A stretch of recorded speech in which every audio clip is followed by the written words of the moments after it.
కోకిలమ్మ పూల మేళ మెట్టెనంట దింగి వంగి నేల పొంగి దంట తాళమేసెనంట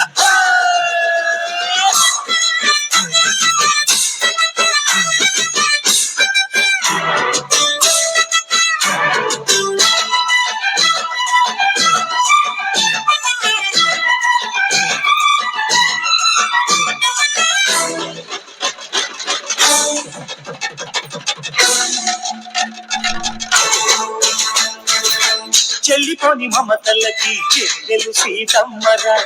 తాడి కట్టు బావయ్యే తారక రామయ్యరా తుళ్ళిపడ్డ కన్నెలకి పెట్టేడు పాపలకి